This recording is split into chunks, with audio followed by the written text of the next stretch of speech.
Bienvenue sur Tribune Libre, je suis ravie d'accueillir aujourd'hui le monde du profilage avec Nadine Touzeau et un représentant digne de l'armée, le général André Cousteau, quand le profilage rencontre le monde de l'armée et vice-versa. Alors, on va donner la parole, honneur aux femmes, à Nadine Touzeau.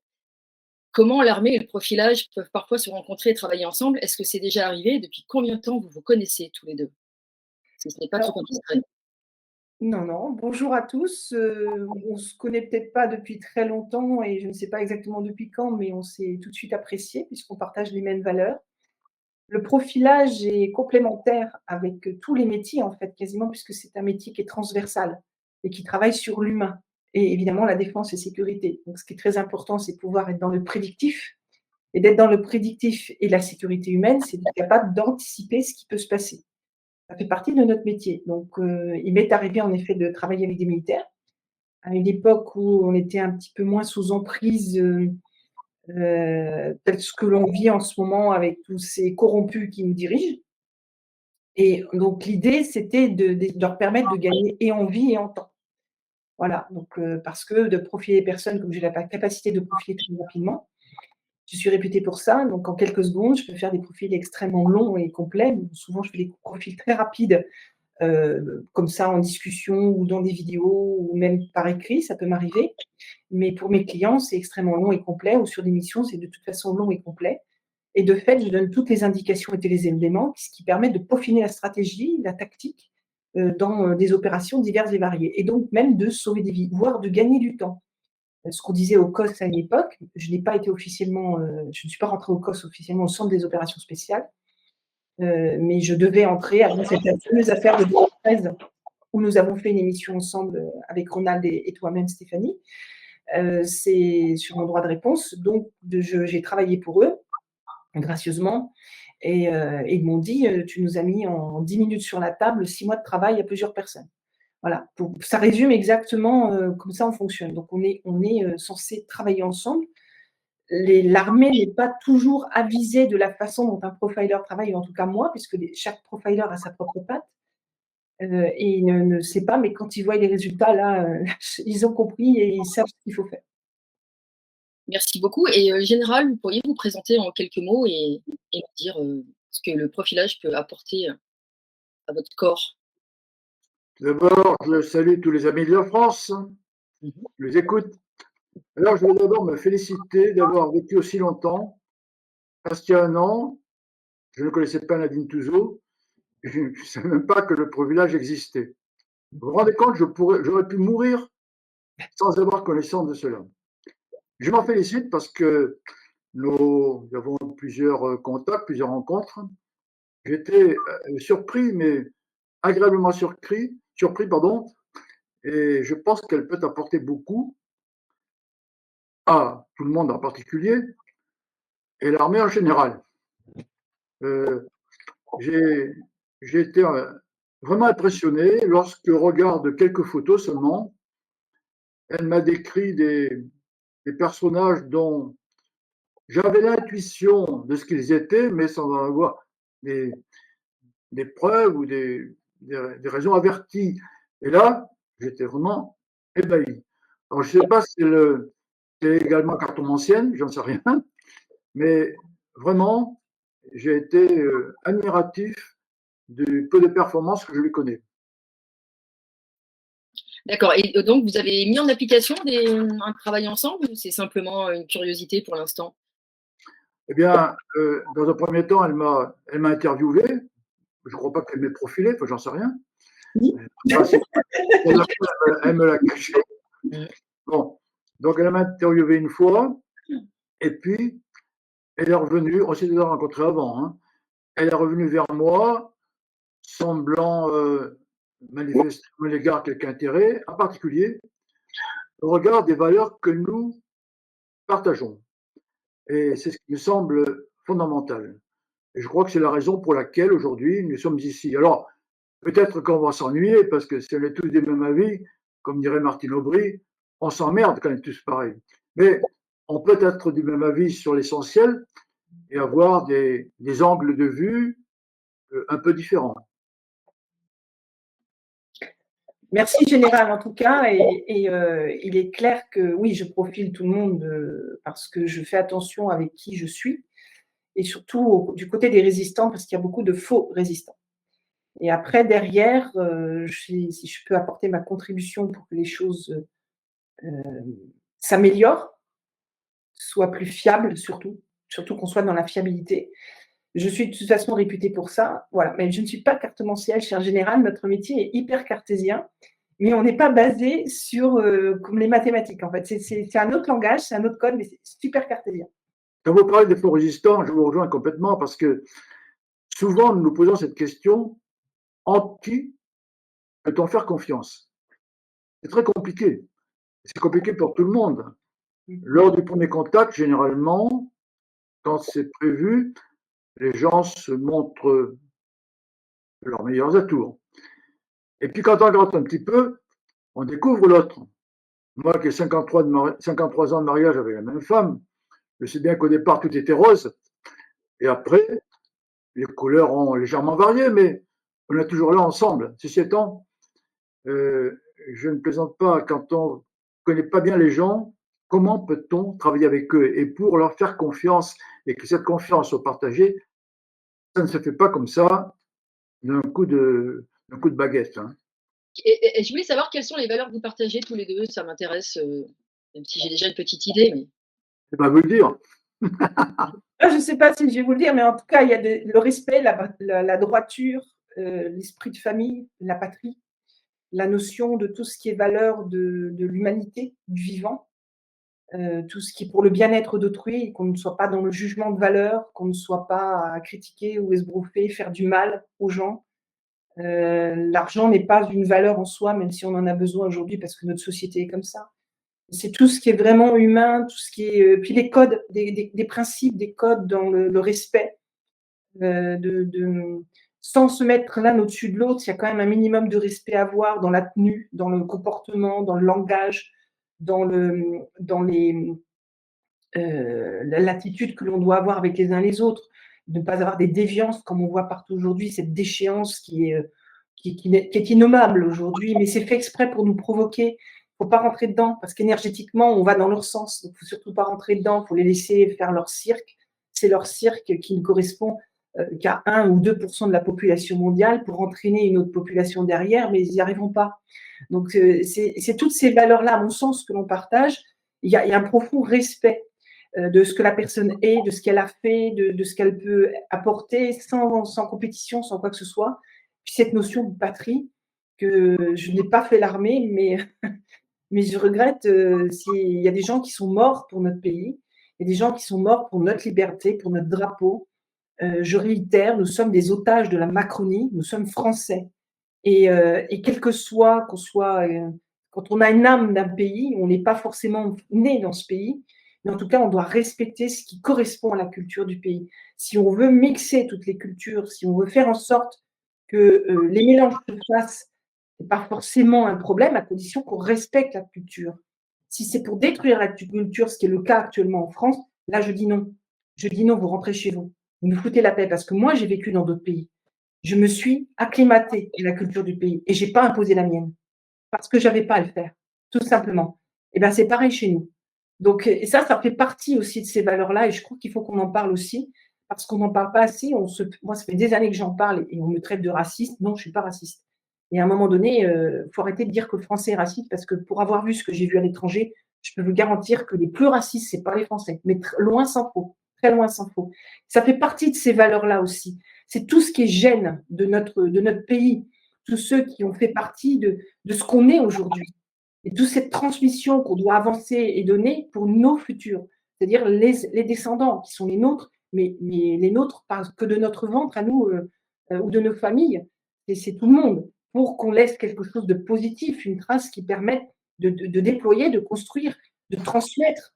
Et on n'a plus tout ça, de se raccrocher aussi à des valeurs, de se raccrocher à pas des croyances, parce que énergétiquement, c'est pas bon, mais certains en ont besoin, mais de se raccrocher à quelque chose qui nous permet de dire on avance ensemble dans un partage commun de ces valeurs. Moi, je peux le résumer comme ça. Et je rajoute la patrie.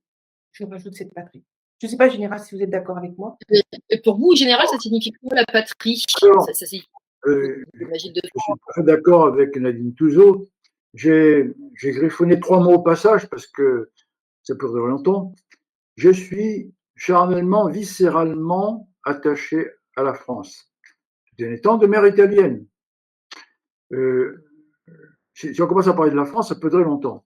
La France, c'est l'Hexagone, bien sûr, c'est la population, c'est une civilisation, c'est pas n'importe quoi.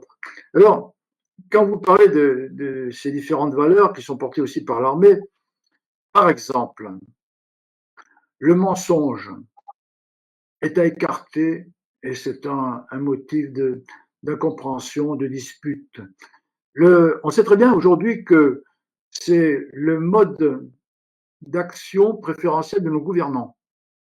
Éric Branca le dit dans son livre L'ami américain, on nous ment en permanence. Un soldat ne peut pas mentir, ne peut pas se mentir pour 2 raisons. La première, c'est que c'est notre vie qui est en jeu. Quand je suis entré à Saint-Cyr, je savais que je pouvais être amené à donner ma vie, si les circonstances l'avaient exigé, pour la France. Je suis toujours là. Mais c'est quand même pas une banalité. Mais ce qui est encore plus important pour moi, qui était chef, c'est la responsabilité qu'on a vis-à-vis de nos subordonnés. Car on est à même d'engager aussi la vie de nos subordonnés. Et ça, c'est colossal. J'ai un camarade de promotion qui commandait un régiment d'hélicoptères de combat lors de la guerre du Golfe. Il en parlait peu, mais un jour, j'ai attrapé une phrase au passage de ce qu'il disait. Il avait dit, je cite de mémoire, ma préoccupation principale, c'est de ramener tous mes mecs. C'est-à-dire que le chef militaire a vraiment le souci de ses subordonnés. Et à ce titre, il n'a pas besoin de dire c'est moi le chef. Les subordonnés le savent spontanément, s'il l'est vraiment. Voilà, donc le mensonge, c'est quelque chose qui ne peut pas exister pour un soldat. Et puis un troisième point que j'ai noté, ah oui, le racisme. Alors, c'est incroyable, mais quand on a fait toute une carrière dans l'armée, on ne peut pas être raciste. Pourquoi? Parce que, comme je viens de le dire, si on s'engage en risquant notre vie et celle de notre subordonné, on ne regarde pas la couleur de la peau de ces soldats, ou ses sensibilités, ou sa religion, que c'est encore. D'ailleurs, quand on y va, on y va. Alors, je donne souvent cette image un peu simpliste, mais qu'est-ce que vous voulez, hein?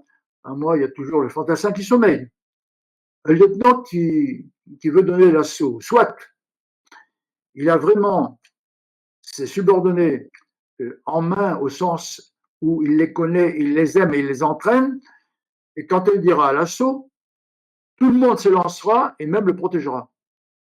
Dans le cas contraire, il risque d'en prendre une dans le dos. C'est un peu réducteur, mais vous m'avez compris. Donc, le racisme, pour moi, c'est quelque chose qui est étranger à l'armée. D'ailleurs, l'archétype de ce que je dis, c'est la légion étrangère.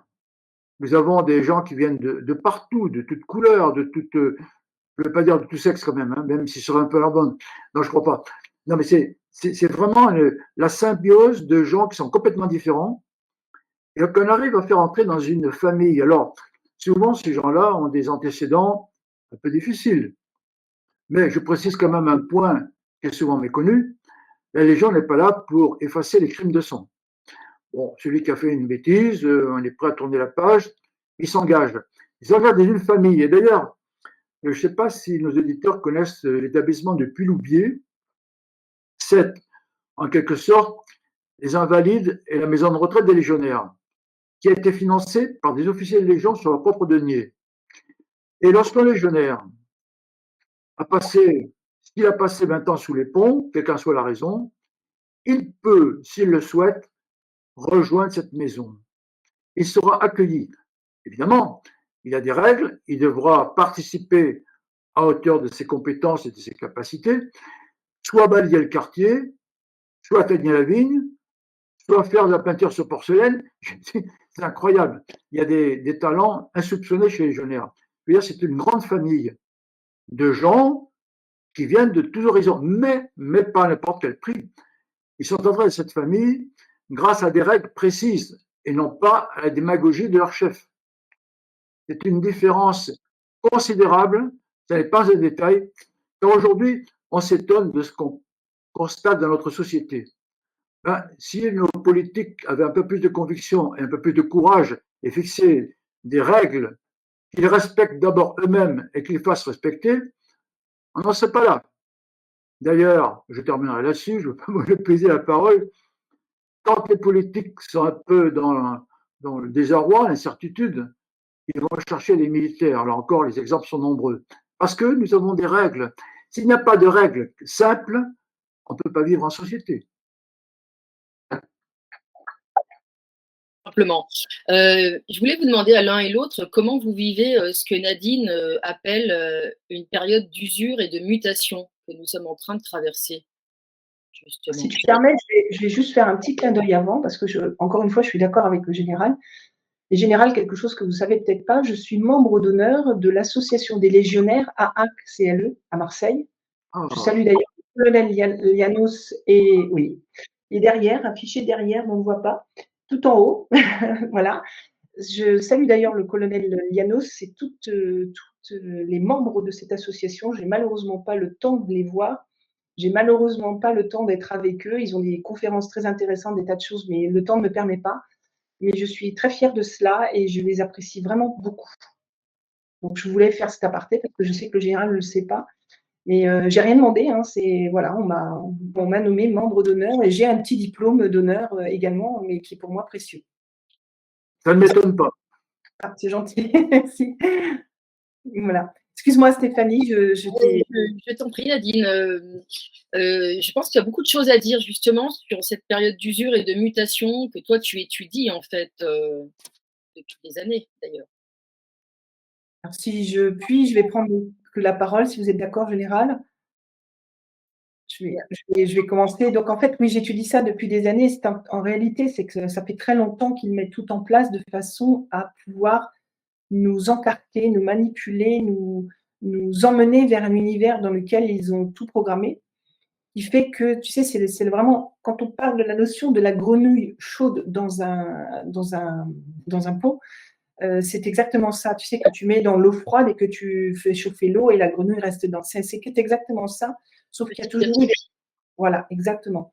Tout le monde connaît cette image, je pense, dans les auditeurs. Ce qui fait que y a beaucoup de gens qui sont restés dans ce système-là et d'autres pas. Il y a toujours eu des rebelles. Il y en aura ce qu'on appelle des rebelles qui ne sont pas des rebelles. Parce qu'en fait, chaque profil est unique. Et on veut ranger les gens dans des cases. Et ça ne fonctionne pas. Ça fonctionne sur certains profils. Ça peut fonctionner sur plus de profils encore, mais un certain temps. Parce qu'il y a toujours ce naturel qui revient au galop. Mais ça ne peut pas fonctionner à terme, certainement pas à long terme. Ce qu'ils essayent de faire là ne fonctionnera pas. Quoi qu'il arrive, ça ne pourra pas fonctionner. On va en laisser beaucoup sur le carreau, ça c'est sûr. Ça, c'est inévitable. Ça se voit, ils font tout pour nous détruire. Ils font tout pour nous diminuer. Et ils travaillent beaucoup sur l'usure, parce que beaucoup de personnes vivent depuis 4 ans ces problèmes. Pour eux, la vie a switché il y a 4 ans. Or, ça fait depuis bien plus longtemps que ça. Déjà, moi, en ce qui me concerne, ça fait très longtemps. Et je ne suis pas la seule. Je le sais bien, je vois déjà dans mes clients et dans mon entourage. Mais on est beaucoup moins nombreux que ceux qui ont compris depuis 4 ans, depuis le SRAS-CoV-2. Donc là, ils disent, ça fait 4 ans qu'on est en guerre, ça fait 4 ans qu'on est aisé, on en a ras-le-bol, etc. Ben, j'ai tendance à vous dire, c'est fait exprès.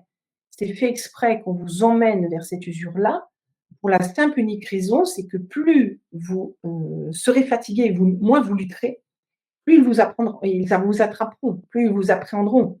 Et c'est là où le côté militaire est vraiment pertinent, c'est qu'on va jusqu'au bout, main dans la main, comme l'a dit le général Cousteau, l'esprit d'équipe, l'esprit de fusion, l'esprit d'être ensemble pour avancer pour les mêmes raisons, en fait, même si on n'est pas toujours d'accord, même si on n'est pas toujours en face. Il faut être loyaux, par contre, parce que le mensonge, en effet, moi, dans mon métier, ça ne me dérange pas le mensonge, c'est le pourquoi on ment. Dans mon métier, c'est toujours pertinent parce qu'évidemment, je découvre le mensonge et combien j'en découvre sans rien dire. Mais en effet, c'est d'être dans la loyauté. Pour moi, c'est vraiment cette notion de loyauté. Et c'est pour ça qu'il y a beaucoup de faux résistants. Des gens qui ont surfé sur la vague de ces 4 ans pour se faire connaître, se valoriser, se mettre en avant, buzzer, avoir énormément de vues sur les vidéos pour gagner de l'argent dessus, etc., etc. Et il y a des gens qui suivent ça. Alors de moins en moins, parce que je reçois de plus en plus de messages pour m'expliquer ce genre de choses, et je ne dois pas être la seule. Sachant que les vues sont truquées, hein, je réitère, j'ai encore quelqu'un qui m'a fait une réflexion dans la semaine. Oh, vos vidéos, il n'y a peut-être pas beaucoup de vues. Je dis oui, mais vous ne voyez pas quand ça passe de 5006 à 2000. Je dis moi, je l'ai vu en direct hein, sur mes propres vidéos et je ne suis pas la seule. Je dis, donc, ah bon, qui me fait, je dis oui, oui, voilà. Donc, il faut vraiment, et je ne suis pas la seule, hein, il faut vraiment intégrer ces choses-là de façon à ce que cette résistance n'est pas uniquement de dire je résiste contre un système. C'est je résiste pour ma peau et celle des miens. Et celle des miens, ce n'est pas uniquement ma famille. C'est je résiste et donc je tiens. Je m'attends à ce qu'il soit encore plus violent, encore plus virulent, même à ce qu'il me liquide. Je m'en fous, il y en a un autre qui prendra la place. Moi, je n'ai pas de problème. Hein. S'il me liquide, ce n'est pas un souci. Il y aura la relève. Il y aura, d'une manière ou d'une autre, il y en aura d'autres. Différent, ce n'est pas grave. On ne lâche rien. Regardez ce qui se passe en Nouvelle-Calédonie. Regardez ce qui se passe à Mayotte. Regardez ce qui se passe même un peu partout. Je ne veux pas parler du côté de Gaza et d'Israël parce que c'est ultra complexe. J'ai un ami qui est né là-bas, hein, donc que le général connaît. Lui-même me dit c'est trop complexe pour en parler. C'est pour ça que je me refuse d'en parler. Mais c'est terrible ce qui se passe partout. Et c'est fait exprès pour nous décimer, nous détruire, mais surtout activer la peur. Et il ne faut pas se leurrer, ça peut arriver en France. Surtout pas se leurrer, parce que je pense même que c'est bientôt, pour bientôt. Donc, il faut résister. Et résister, c'est pas dire qu'est-ce que je vais faire chez moi pour ma petite télé, ma petite vacances d'été, non, c'est se préparer intérieurement, intellectuellement, émotionnellement, physiquement. Or, les gens, j'arrête pas de le dire dans mes vidéos, on est en guerre. On est en guerre. Personne ne se comporte comme si on était en guerre, de ce que je connais, à part les militaires.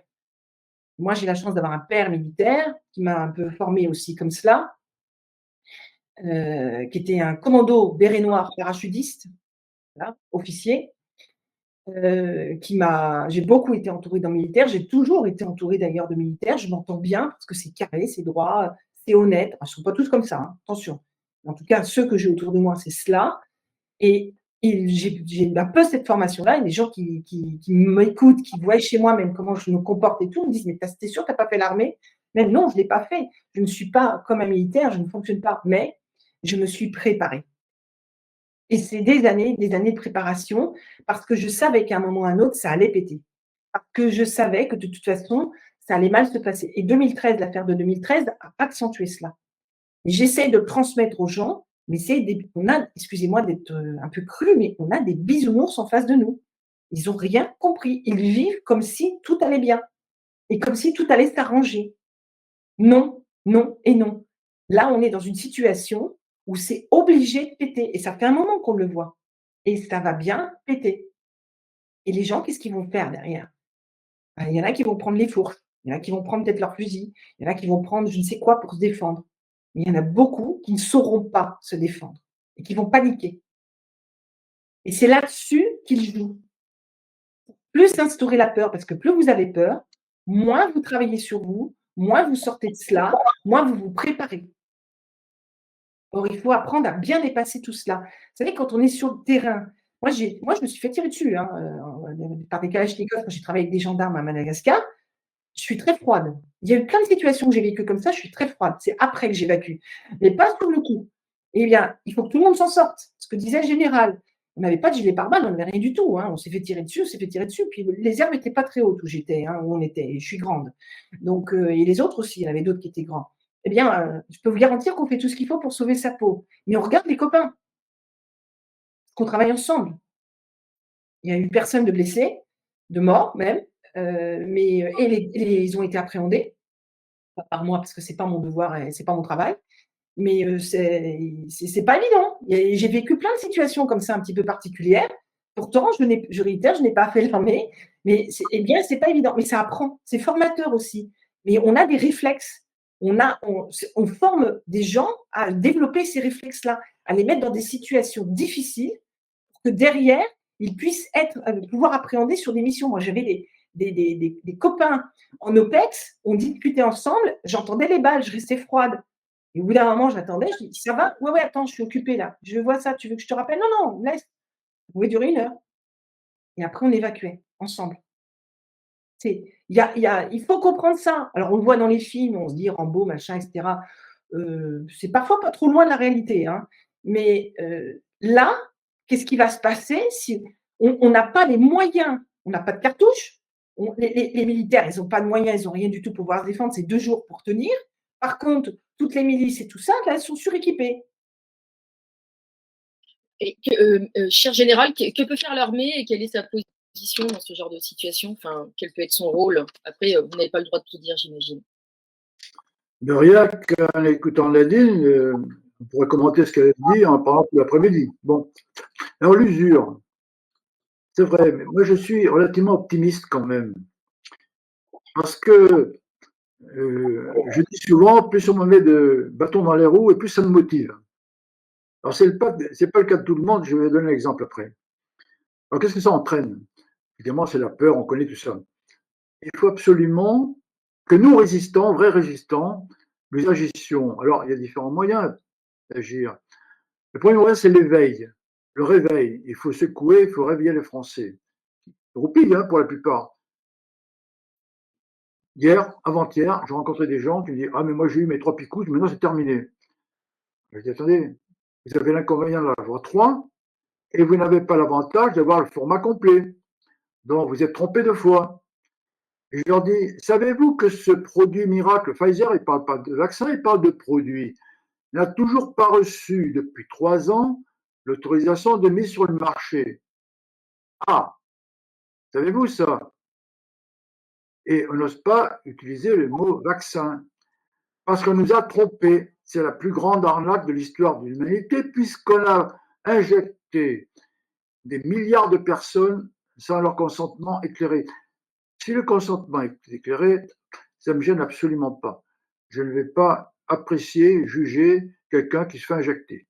Quelqu'un qui est prêt de se suicider, il vaut mieux qu'il risque la picouse pour retrouver du lien social et survivre. C'est un peu réducteur. Enfin, vous m'avez compris. Donc, il faut éveiller les gens. Alors, il y a des gens qui donnent des conférences, qui font des interviews, qui écrivent des articles, des livres. C'est incontournable. Je suis allé la semaine dernière à l'avant-première du film de Pierre Banerias, Les Survivants. C'est tout à fait remarquable à bien des égards. Alors, je me souviens d'une personne dans la salle. Alors, le thème général sur la pédocriminalité, les messes noires, j'en passe et des meilleurs, toutes ces affaires glauques et plus glauques encore. Une personne disait: moi, j'ai été abusé quand j'étais jeune, inceste, etc. Et aujourd'hui, j'ai 4 enfants qui sont bien installés dans la société. Elle a prononcé le mot de bobo. Et ils ne comprennent pas pourquoi leur mère se bat contre ce qu'elle a subi et ce qui va à côté, alors qu'eux sont bien installés. En une génération, on a l'impression que, je ne vais pas dire tout le bénéfice, mais toute l'expérience de cette malheureuse épreuve a été oubliée. Et ça, je l'ai constaté d'ailleurs à bien d'autres endroits. Donc, les résistants ne doivent pas baisser les bras. Mais je suis optimiste, pourquoi? Parce que ceux qui sont au pouvoir et qui veulent nous imposer tout ce que l'on sait au travers du ordre mondial, on va faire de nous des robots, etc. Bon, ils sont dans les salons de la République. Ils se ramollissent. Ils n'ont pas de conviction. Ils n'ont pas de courage. Aujourd'hui, nous savons que certains ne sont pas du tout bien dans leurs bottes. Ils craignent la situation dont ils sont partiellement les causes. Ah, regardons les causes quand il y a un événement, hein, et en définir les responsabilités. Et ces gens-là, ils seront des victimes faciles. Quand je dis victimes, je m'entends, hein, je ne souhaite la mort de personne, de malheur à personne. Ils tomberont d'eux-mêmes face à leurs échecs et à la mollesse dans laquelle ils sont tombés à cause du luxe dans lequel ils se vautrent. Alors, je reviens je veux dire un mot sur les survivantes. Les survivantes, comme l'a dit Bernarias, ce n'est pas une enquête, ce sont des témoignages. Et il y avait là, présentes, 6, 7, 8 femmes qui avaient été directement impliquées dans tous ces graves problèmes. Des femmes en chair et en os devant nous, qui ont témoigné. Alors, ce qui est intéressant, c'est que je connais une d'entre elles qui n'était pas présente, mais ancienne procureure, Martine Bouillon, qui devait témoigner ce soir, qui a écrit un livre, Le viol des anges, il y a 20 ou 25 ans, sur la pédocriminalité. Et à l'époque, me disait-elle, je la connais personnellement, il y avait 10% de magistrats qui pouvaient être inculpés. Aujourd'hui, il y en aurait le double. Bon, elle a eu le courage de témoigner. Évidemment, elle a eu des menaces de mort. Elle a été écartée au plan professionnel. Elle continue de se battre. Et cette femme n'a jamais eu d'enfant, ou plutôt n'en a jamais fait. Elle en a adopté 8 qui étaient d'anciennes victimes. Elle en a aidé une cinquantaine. Voilà. Elle a osé parler au risque de sa propre personne. Mais aujourd'hui, ces 7 ou 8 femmes qui étaient présentes lors du film, elles témoignent publiquement. Et ça, c'est tout à fait remarquable, parce que c'est un domaine qui est quasiment intraitable, parce que on sait très bien que les juges n'aiment pas traiter de problèmes de blanchiment d'argent de la drogue ou de pédocriminalité, parce que ces crimes brassent tellement d'argent que les bénéficiaires ont tous les pouvoirs, y compris de supprimer les gens. Or, aujourd'hui, il y a des gens qui sortent du bois et qui osent s'exprimer. Je dis chapeau. Alors, sur la scène, il n'y avait que des femmes. Je posais la question, il y a aussi quelques hommes, mais ce sont notamment des mères de famille qui essaient de sauver leur enfant. Il y avait un témoignage d'une femme qui a réussi, mais ce qui est dramatique dans notre pays, et c'est ça que je voulais relever, c'est que quand elles engagent des poursuites, main courante ou plainte, les plaintes, la plupart du temps, sont classées sans suite. Pourquoi? Parce que la mafia dont j'ai souvent parlé, en recommandant de lire le livre La mafia de la Maison Blanche, mais qui va faire l'objet d'un livre sur le même sujet en France, je ne me souviens plus exactement des auteurs, ils sortent ces jours-ci. La mafia est toute puissante. Elle infiltre tout. La justice, la police. Et donc ces femmes se trouvent face à des murs. Bien, malgré cela, elles continuent de se battre. Alors, elles sont d'autant plus en force qu'elles se connaissent, elles se serrent les coudes, elles luttent ensemble. Mais pour les résistants, d'une manière plus générale, nous devons nous connaître, nous serrer les coudes, parce qu'un jour, ce pouvoir traître et criminel tombera. Alors, ce n'est pas nous de faire la révolution. Nous ne souhaitons pas le sang, ni le chaos. Mais si la conjoncture le permet, il faudra que nous nous connaissions et que nous serons à l'écoute pour aller dans le bon sens. Voilà, donc je suis relativement optimiste, peut-être pas dans l'immédiat. Alors vous parlez de mutation. Oui, je crois qu'on a vécu, enfin, dans l'histoire de l'humanité, on a vu beaucoup d'événements dramatiques, des empires qui ont disparu, hein, beaucoup de guerres, de malheurs, de drames. Aujourd'hui, je crois que c'est d'une autre essence. Je donne un exemple. Qu'est-ce qui était le plus dangereux pour la France?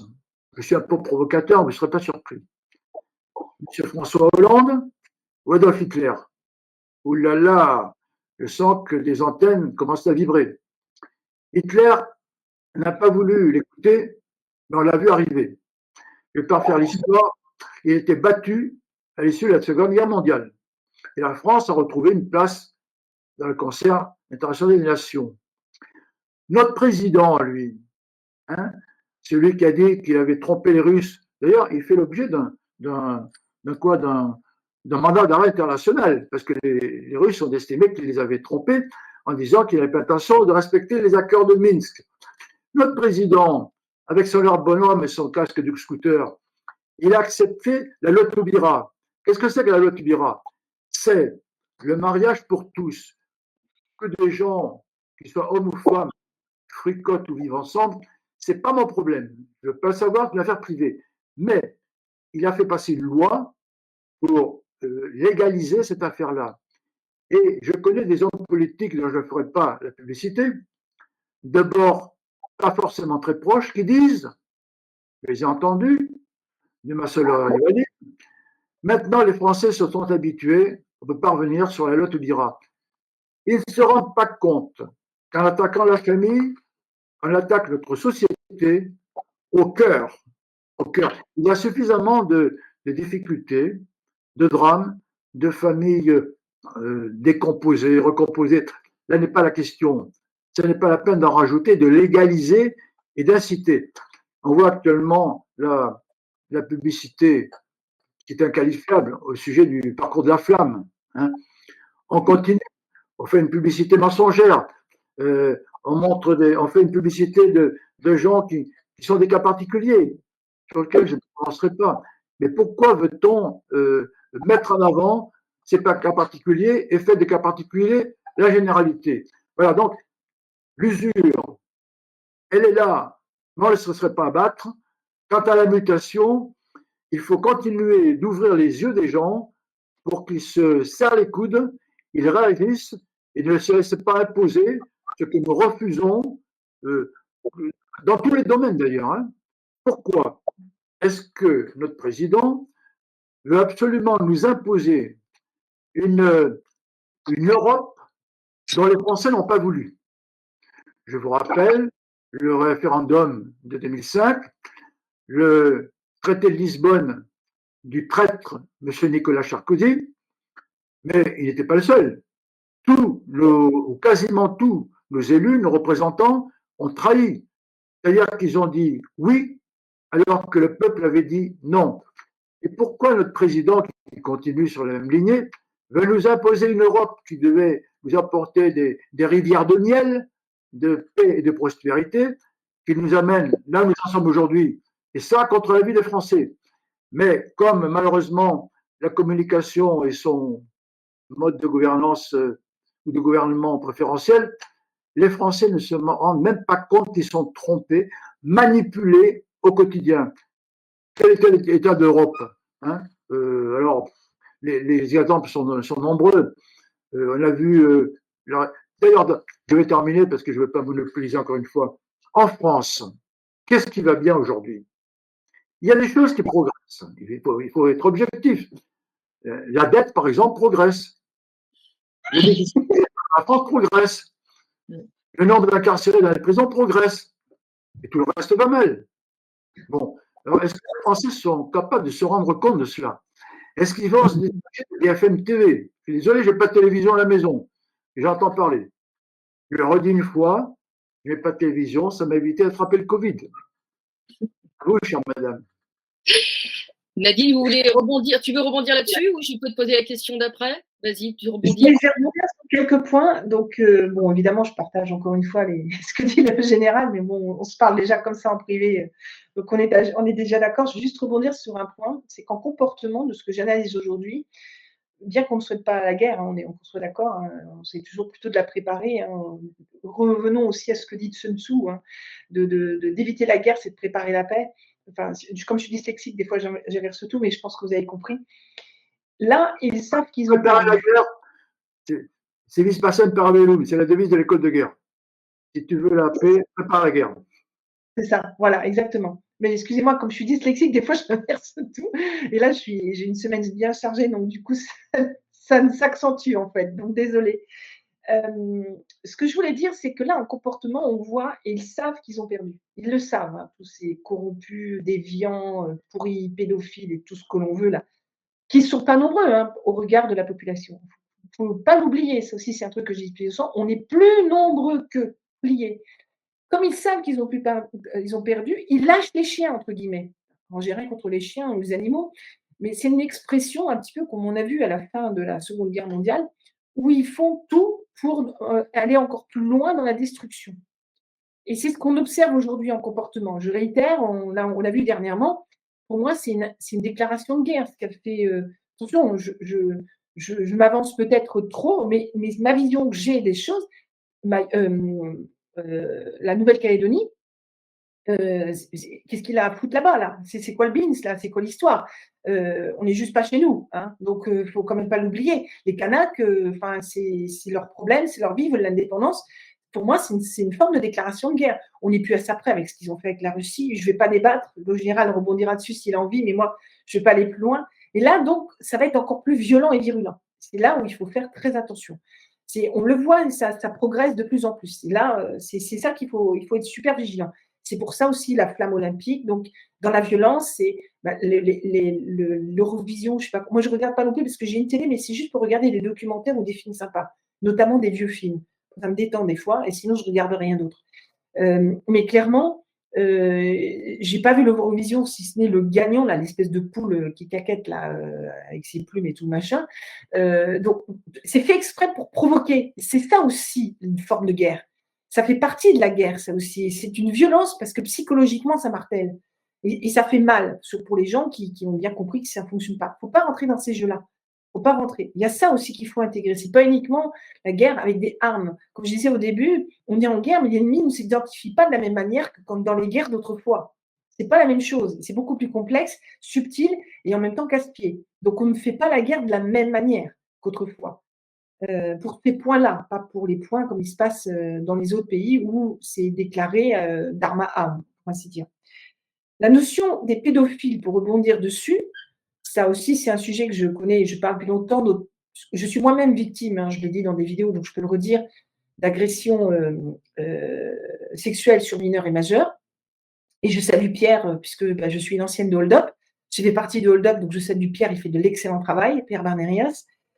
Il y a une personne des forces de l'ordre, ils ont des réseaux, une personne des forces de l'ordre, une personne dans la magistrature et une autre personne dans le social. C'est toujours par réseau de 3. J'ai essayé de travailler sur plein de dossiers là-dessus pour essayer d'aider des personnes et ça n'était pas possible parce que c'est tellement infiltré que je pense qu'on mettait encore plus en danger les personnes.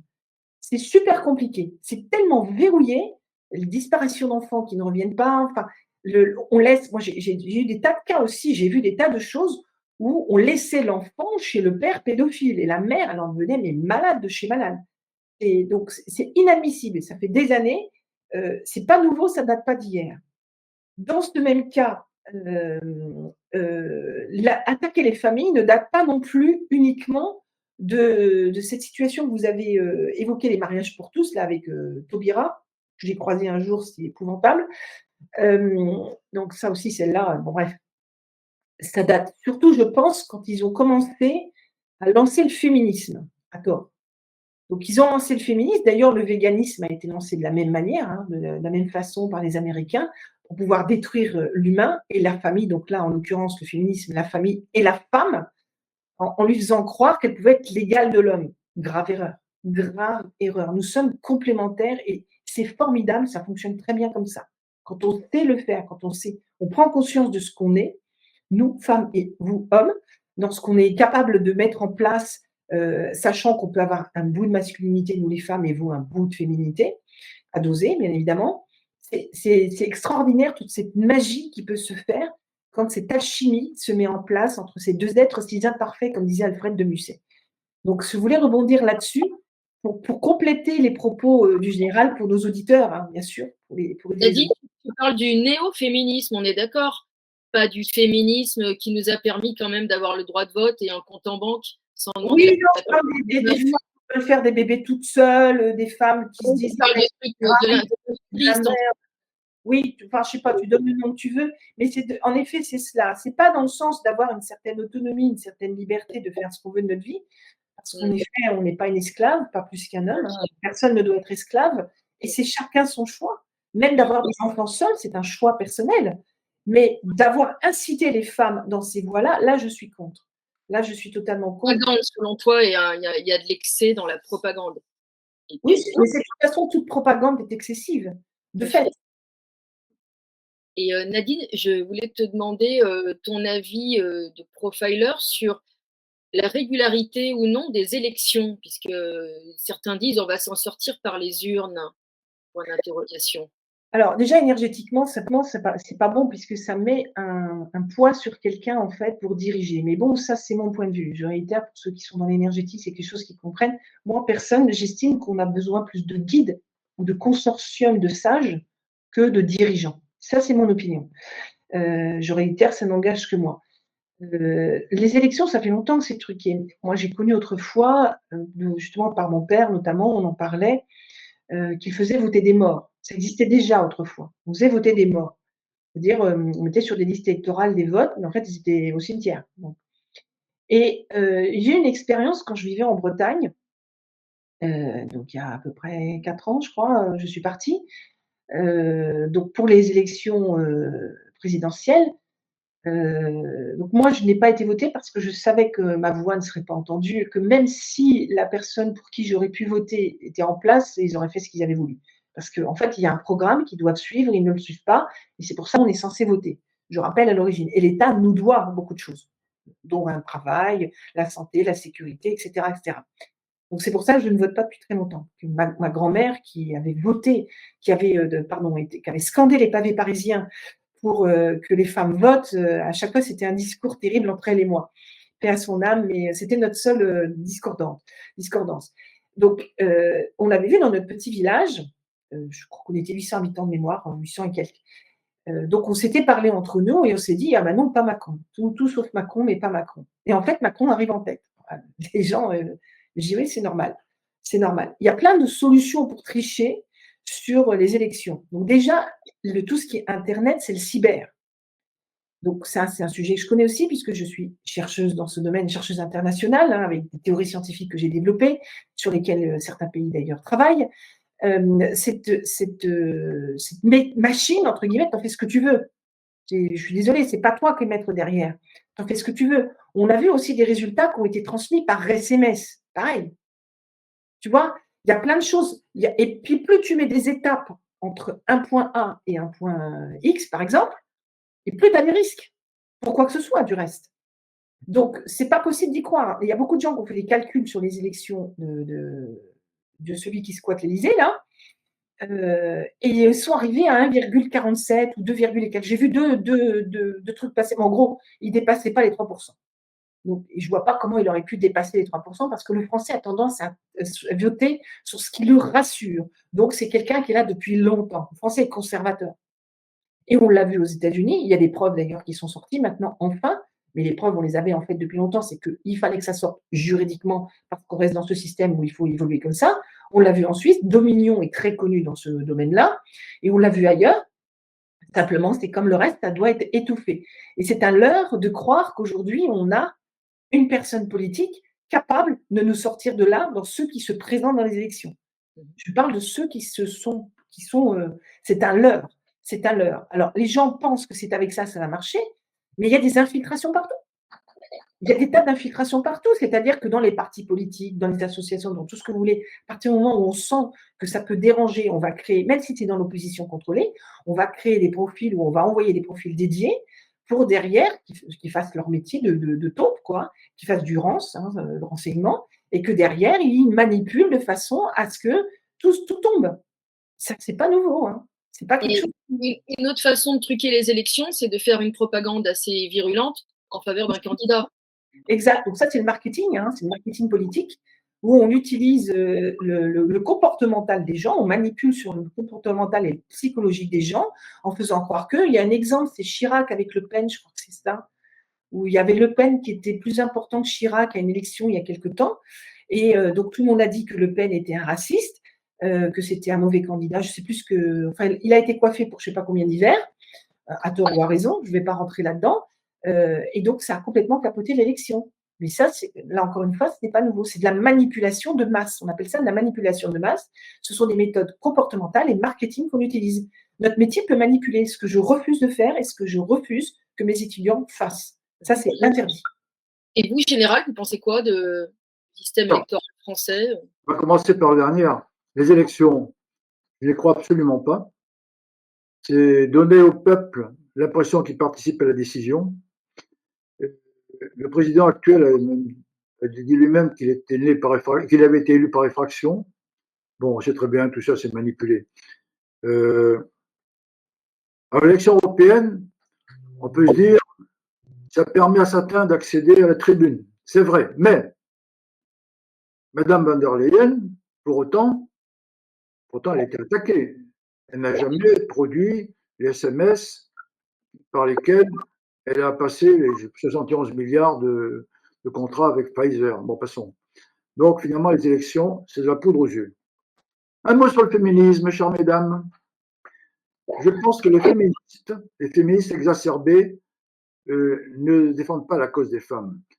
Je ne peux que vous recommander un petit livre qui s'intitule Adieu Sibonne, écrit par Gabrielle Cluzel, la directrice en chef du Boulevard Voltaire.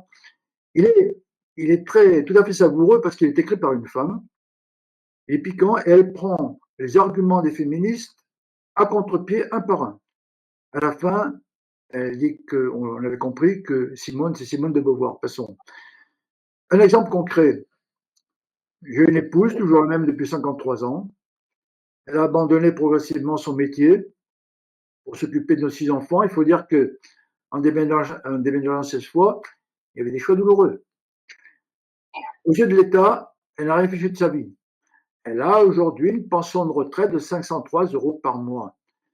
Je veux dire par là que les femmes travaillent, ça ne me gêne absolument pas. C'est pas un problème.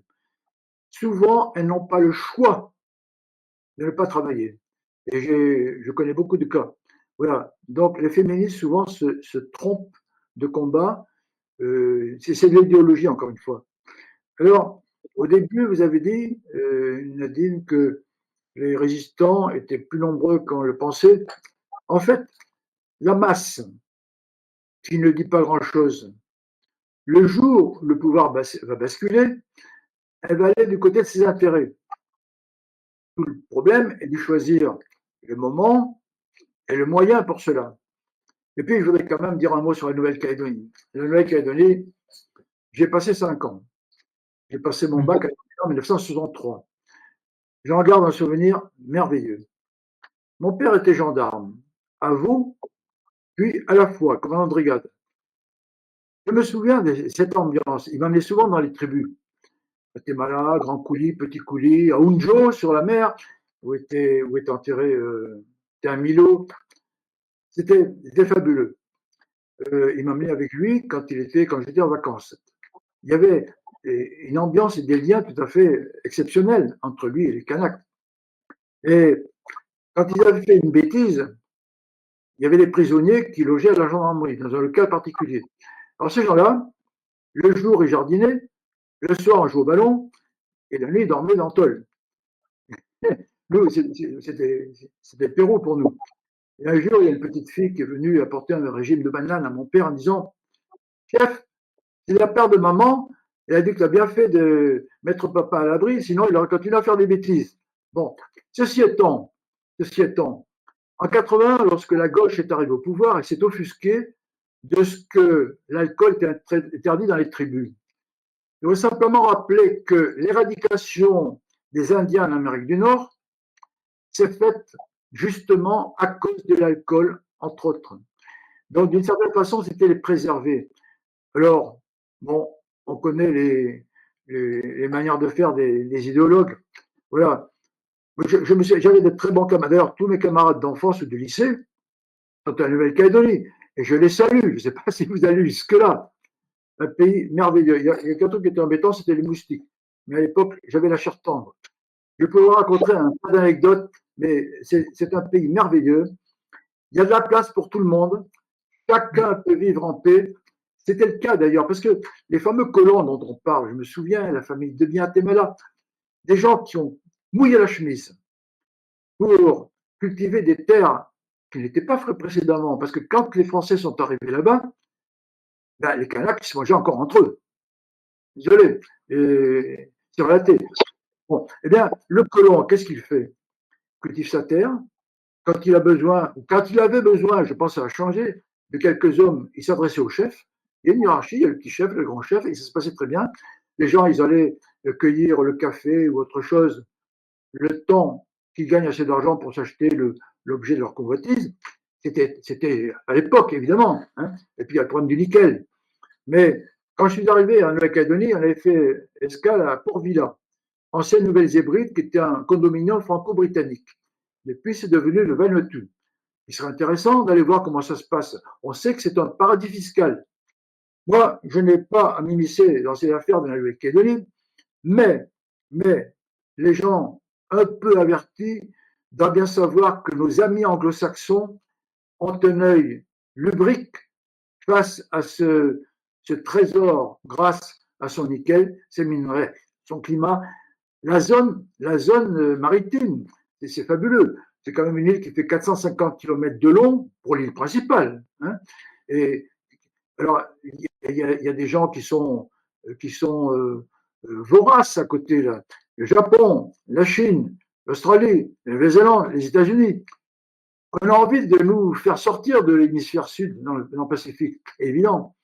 Est-ce que, là, je pose la question à nos amis Kanaks.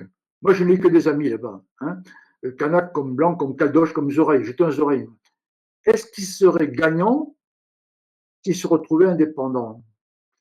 À part quelques-uns à qui on aurait graissé la patte pour qu'ils aillent dans le sens de ceux qui les auraient payés, est-ce que la population serait gagnante? Qu'ils regardent dans les pays décolonisés, qu'ils regardent au Vanuatu, où je n'ai jamais allé. Voilà. Alors, ça me fait beaucoup de peine que quelques éléments manipulés, évidemment, hein, aient fait ce qu'ils ont fait et qu'on en arrive à ce qu'on vit aujourd'hui. Parce que toutes les forces de l'ordre qui vont là-bas, elles ne seront plus là pour sécuriser les Jeux Olympiques. C'est un petit détail qui doit quand même préoccuper nos gouvernants. Voilà. Donc, salut les Calédoniens.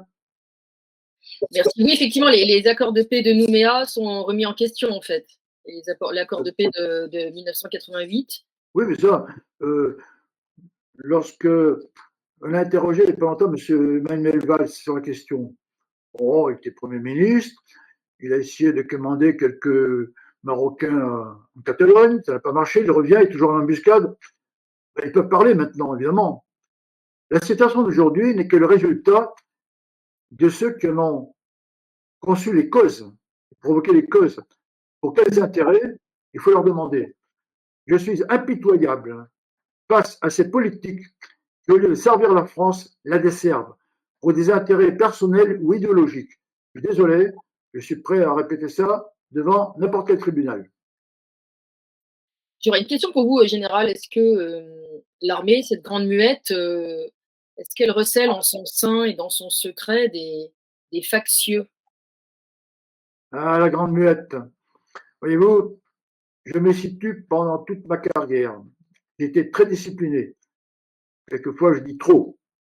Bon, aujourd'hui, je m'autorise à parler, d'autant que, à partir de 67 ans, on passe du statut de deuxième section au statut de la retraite.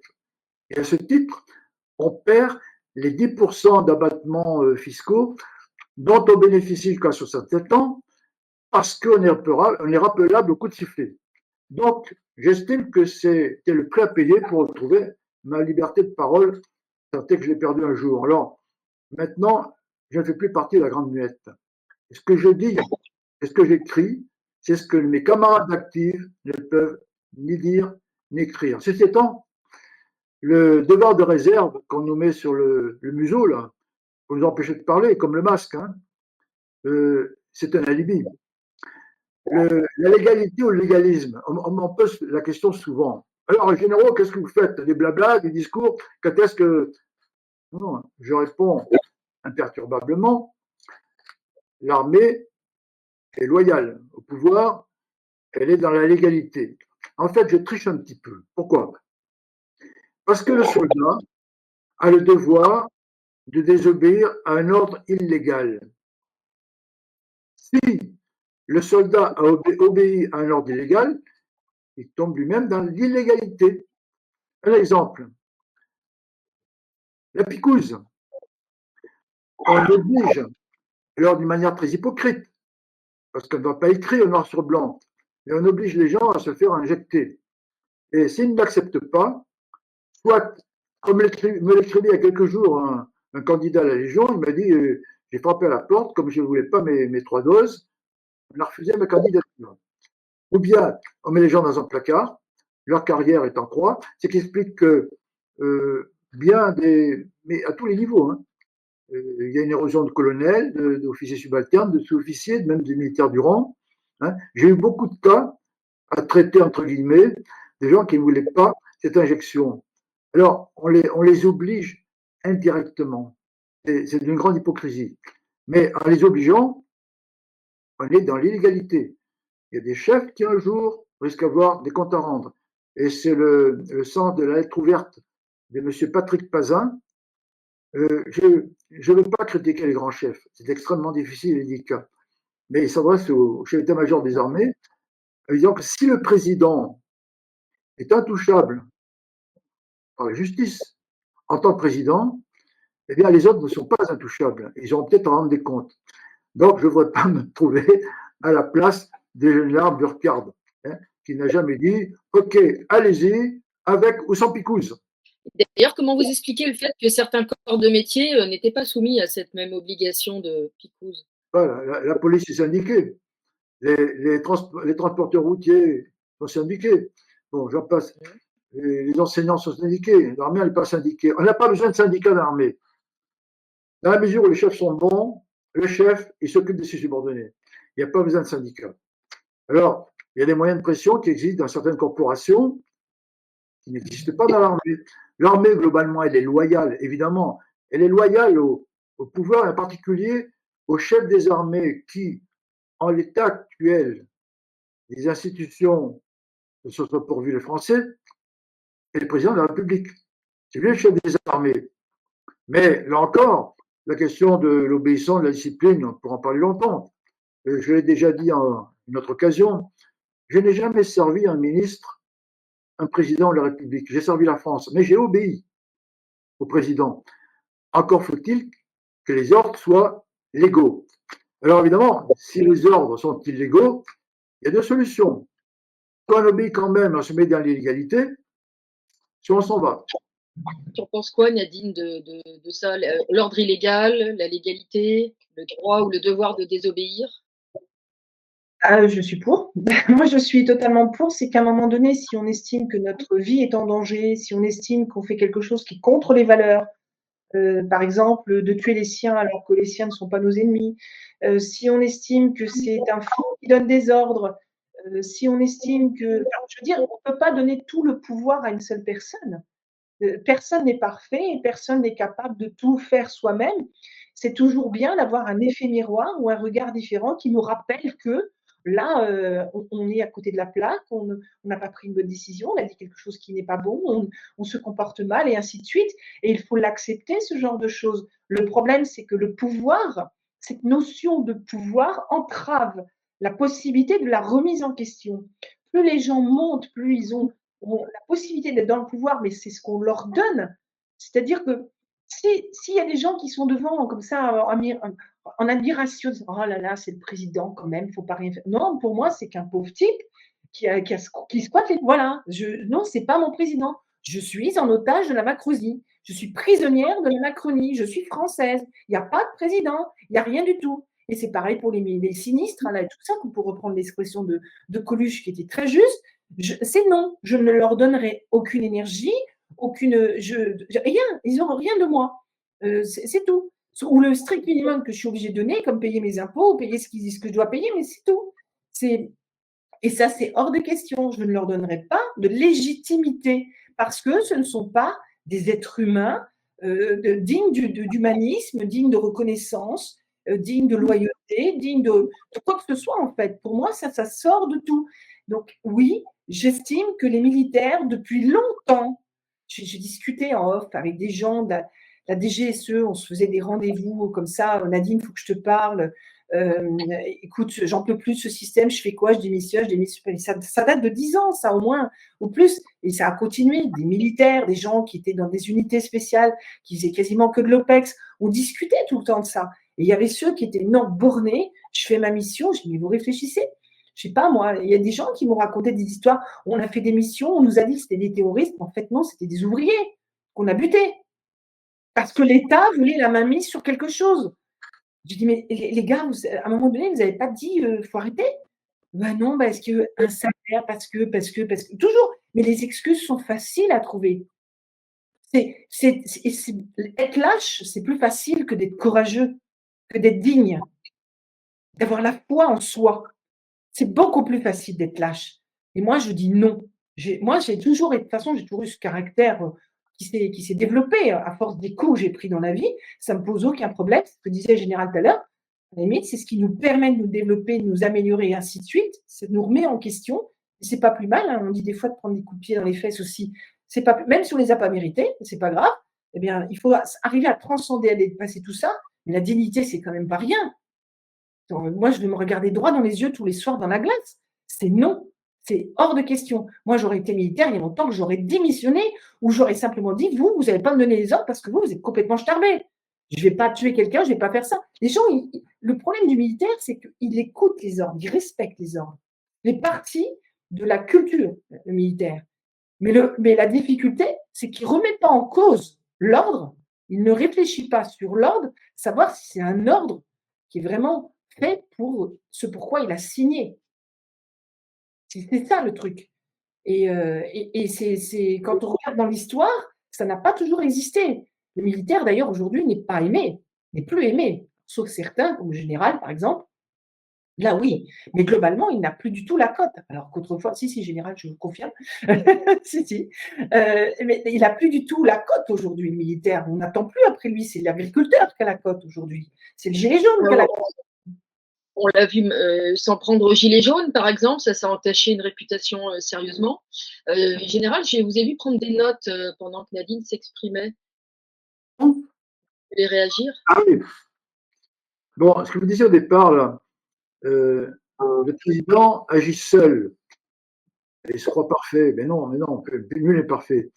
Je me souviens qu'à une époque, M. Sarkozy était président de la République et il voulait supprimer le droit de grâce dont bénéficiait le président. Mais je pense que c'était une mauvaise idée. D'ailleurs, ce n'est pas entré en vigueur. Pourquoi? Parce que l'ordre judiciaire, ça existe de tout temps. L'homme n'est pas parfait. Et le droit de grâce, finalement, c'est le joker qui permet au président s'il y a un doute, de sauver quelqu'un qui est peut-être innocent. Voilà, donc les chefs sont quelquefois trop conscients de leurs valeurs. Alors, dans le même état d'esprit, le chef, en particulier le nôtre, Jupiter, travaille seul. Et vous savez, chez les cavaliers, il y a une boutade, hein. Il dit paumer mais groupé. Eh bien, je dirais qu'en Macronie, on pourrait dire dans le mur mais groupé. Pourquoi? Parce que le président nous amène dans le mur. J'ai dit tout à l'heure, qu'est-ce qui va bien en France aujourd'hui? Il demande aux agriculteurs, aux personnels soignants, j'en passe. Bon, mais on a tous ces hommes et femmes liges qui cautionnent parce qu'ils sont là pour la gamelle, il faut dire, y compris les élus du Parlement pour la plupart. J'ai déjà parlé de ça. J'estime que la plupart sont des godillots. Hein, et je vais parler en particulier lorsque on a fourni des moyens militaires prélevés sur notre propre défense à une puissance étrangère, ce qui est en contradiction flagrante avec l'article 411.3 du Code pénal, dans lequel on s'interdit de faire ça, parce que sinon on affaiblit notre armée. Alors qu'est-ce qui se passe aujourd'hui?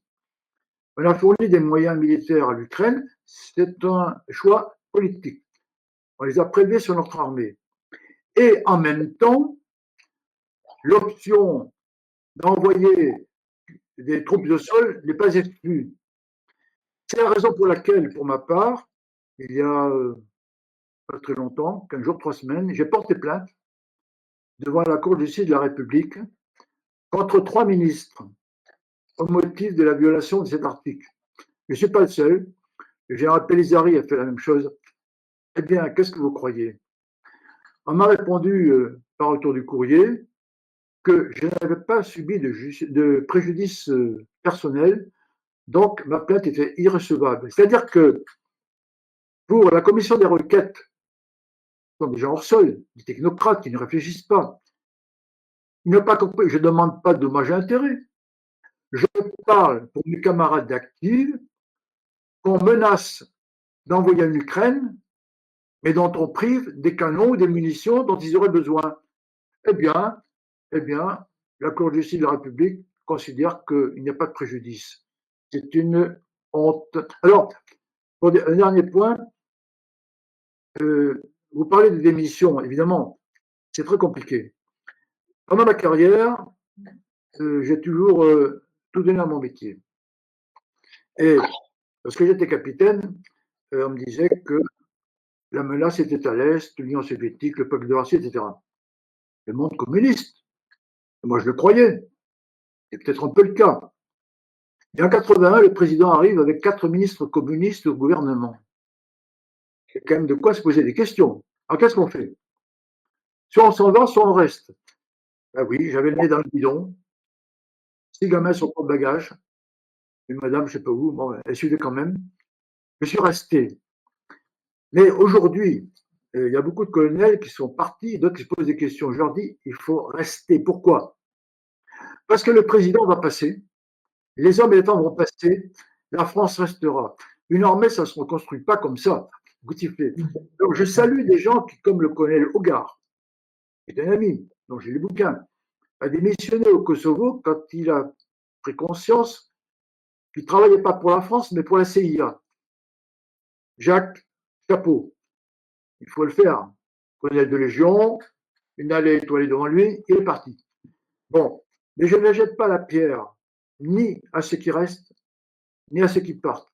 Certains font preuve de courage, je les salue, mais il faut que la plupart restent pour continuer. Vous savez, à une époque, on a supprimé de l'armée de terre un organisme spécialité dans le renseignement, dont j'ai oublié le nom, pour en faire un organisme interarmé. On s'est rapidement rendu compte, au bout d'un an ou deux, qu'il y avait des choses spécifiques à l'armée de terre qu'on ne retrouvait plus. Pour remettre ça en route, c'est pas évident. Il faut du temps. Ce que je veux dire, c'est que si tout le monde démissionne aujourd'hui à cause du président, que je ne qualifierai pas, qu'est-ce qui va rester? L'armée ne va pas se reconstituer comme ça. D'autant que l'armée française, qui est à l'os selon certains ou squelettique selon d'autres, a quand même des savoir-faire unanimement reconnus. C'est une des meilleures armées du monde, hein, et qui a du personnel remarquable, même des matériels. Donc, on ne peut pas, comme ça, d'un revers de main, l'effacer de la carte. Donc, il y a des problèmes de conscience qui se posent. Je respecte les décisions de chacun, mais ça n'est pas facile. Alors, on m'a dit, vous regardez la glace le soir, moi c'est le matin. Et vous n'avez pas besoin de vous raser, vous. Non, pas encore. Nadine, tu veux réagir ou je peux te poser la dernière question? Mais je suis assez d'accord avec ce que dit le général. C'est que vrai, moi, mon caractère, je ne peux pas, je démissionnerai parce que je n'ai pas ce caractère de pouvoir, entre guillemets, résister face à cette cohue de corruption et compagnie. Moi, je ne pourrais pas. Mais il a raison. Je suis assez d'accord avec ce qu'il dit. Mais en fait, c'est un dilemme. Je pense que c'est juste un dilemme, un cas de conscience. Il a raison. C'est compliqué. Et puis en plus, il faut comprendre aussi toujours cette notion de nourrir sa famille. Et ça, c'est parce qu'aujourd'hui, c'est comme ça. Donc, je suis d'accord avec ce qu'il dit, bien sûr. Je t'en prie pour la question. Pour finir avec vous deux, Nadine, pour commencer, puis après on demandera la réaction du général, tu as étudié le cas de cette confrérie, on va l'appeler comme ça, qui s'appelle la franc-maçonnerie, et j'ai tendance à me dire qu'ils ne se ressemblent pas tous, les francs-maçons. Est-ce que tu pourrais en dire quelques mots, toi qui es profiler? Alors, tu sais, je n'ai pas étudié tous les francs-maçons. Je ne sais pas. Bon, personnellement, je n'aime pas tout ce qui cloisonne. Donc, déjà, tout ce qui est confrérie, tout ça, je n'aime pas parce que tu as des rites, tu as des croyances, tu as des obligations, tu es en suivi avec un ensemble de personnes et donc redevable. Tout ça, moi, ça ne me convient pas. Je suis contre. Pour moi, on doit être relativement libre. Après, on peut avoir une notion de devoir quelque chose à quelqu'un, mais il faut que ce soit par exemple devoir la vie. Par exemple, si quelqu'un t'a sauvé la vie, ben, on n'est pas obligé de devoir la vie pour autant. Mais c'est vrai qu'il y a une notion de se dire quand même, bon, cette personne a donné sa vie pour moi ou a donné quelque chose pour que je sois en vie. Enfin voilà. Mais j'aime pas trop cette notion-là. J'ai plutôt ce côté libre, en fait, d'être autonome, d'être libre, de ne pas avoir d'appartenance à ce niveau-là. En tout cas, j'aime pas les trucs, moi, qui m'enchaînent. Et je pense que pour l'humain, c'est pas bon. Je crois que ce réseau une partie de ce réseau peut quand même œuvrer pour le bien commun. C'est ça. À l'origine, ils sont souvent dans cet univers-là pour même améliorer, même voir aller dans la spiritualité. C'est pour ça que j'ai tendance à dire qu'il y a beaucoup de francs-maçons très mauvais, mais comme il y a beaucoup dans des corporations de gens très mauvais, il y en a partout, et très peu de bons. Moi, j'en connais des francs-maçons qui sont très bien, mais on le voit, ils ont des obligations, ils ont des. Et ça, c'est pas mon truc. Parce qu'on ne sait pas après comment il peut être manipulé au regard de cela. Dès que tu n'as pas la main sur toi, de toute façon, qu'est-ce qui va se passer? Qu'est-ce qu'on va faire de toi? Tu vois, c'est ça que j'aime pas du tout. Et après, il y a des obédiences, je crois qu'on appelle comme ça, des loges plus exactement, qui ont des vrais, comment dire, des vraies valeurs, qui travaillent vraiment sur l'humanité, qui font des belles choses pour des gens, pour des associations, j'en sais rien. Je l'ai vu, mais toujours pareil, quels sont les profils qui sont derrière, qui manipulent qui, de quelle manière. C'est ça le problème. Et tout est infiltré. Donc, de quelle manière c'est infiltré, dans quel but? Tu vois, c'est ça que de toute façon, j'ai un métier qui doit être le plus libre possible. On n'a pas de chaîne, on n'a pas de truc comme ça pour ne pas être jugé parti. Ça me correspond et me convient parfaitement. Mais je peux comprendre aussi qu'il y a certaines personnes qui sont obligées de. Mais de là à dire on recrute quelqu'un parce qu'il est franc-maçon, non. Ça, je ne suis pas d'accord, tu vois. C'est ce qui se passe aujourd'hui. On met à des postes des personnes parce que. Et là, je dis non. Là, c'est pas normal. C'est de la discrimination. Tu vois, c'est très, très tendancieux. Alors, les gens sont très en colère pour la franc-maçonnerie. Je n'ai de cesse de leur dire arrêtez de. On jette, enfin, faut pas tout voir tout noir ou tout blanc. Ça n'existe pas. C'est pas comme ça que ça fonctionne. Et puis, on peut se tromper. On peut avoir fait une erreur. On parlait des légionnaires tout à l'heure. Attendez, encore une fois, on n'est pas parfait. C'est ça le chemin de vie. C'est on apprend. Ah oui, non, mais c'est un échec, une erreur. Non, on recommence. Rappelez-vous, la première fois, vous ne vous rappelez pas, mais quand vous avez marché, vous êtes tombé. Mais qu'est-ce que vous avez fait? Vous êtes relevé. Bah, c'est ça la vie. C'est ça, c'est tout bête. Donc on apprend. On apprend de nos erreurs. Et l'idée, c'est d'être de moins en moins dans l'erreur en vieillissant. C'est d'apprendre toujours, mais en étant plus, ayant plus de discernement, d'esprit analytique, etc., pour savoir si on va faire quelque chose qui est bien ou pas bien. Et la franc-maçonnerie n'est pas forcément quelque chose comme les chevaliers de Malles, comme tout ça. Toujours pareil, il y a beaucoup à redire aujourd'hui puisqu'on voit les résultats, mais c'est peut-être aussi le fruit d'un certain nombre de personnes qui montrent cette facette-là. Il faut travailler dessus, il faut creuser, mais tout n'est pas blanc, tout n'est pas noir. Et général, vous en pensez quoi, vous? Bien, la franc-maçonnerie, j'ai été sollicité qu'une fois. J'ai dû comprendre rapidement que j'étais résistant. Bon, ce qui me déplaît dans cette affaire, c'est le secret dans lequel ils travaillent. Qu'on forme des groupes pour réfléchir à des questions, quelles qu'elles soient, n'importe, ça ne me choque pas. Mais pourquoi? Quelles sont leurs intentions? Vous savez, alors je suis d'accord avec Nadine en disant que rien n'est tout noir, rien n'est tout blanc, parce que peut-être que c'est l'âge, je me ramollis, mais j'étais un peu trop manichéen à une époque vis-à-vis des francs-maçons. Je pense qu'il y a de tout, comme partout. Le baiser de Judas est l'exemple type d'un acte qui est bon en soi, mais qui, par l'intention avec laquelle il est posé, est mauvais, puisque Judas embrassait le Christ son maître pour le trahir, pour le vendre. Donc, quelles sont les intentions des francs-maçons? On ne les connaît pas forcément, sauf quand ils se dévoilent, qu'on surprend leurs intentions. J'aime que les choses soient claires, cartes sur table, qu'on ose se dire les choses, et non pas qu'on tire les ficelles en coulisses. Alors évidemment, il y a tout, il y a beaucoup de gens qui sont là par intérêt personnel, pour progresser, d'autres des mentent, il y a de tout. Il y a des gens qui sont généreux, avec des marchepieds que sont certains clubs, je ne citerai pas, qui sont les entrées quasi incontournables, mais qui ne mènent pas forcément à la franc-maçonnerie. Voilà, donc je suis très réticent. Quand on est clair, on ne se cache pas. On montre les choses, en tout cas, on dit les choses, on ne fait pas les choses en secret, en traître. Quand on ouvre les archives, on comprend tout de suite. Voilà, donc je ne suis pas favorable à ces instances, Mais après tout, il y a des gens qui ne sont pas forcément mauvais là-dedans.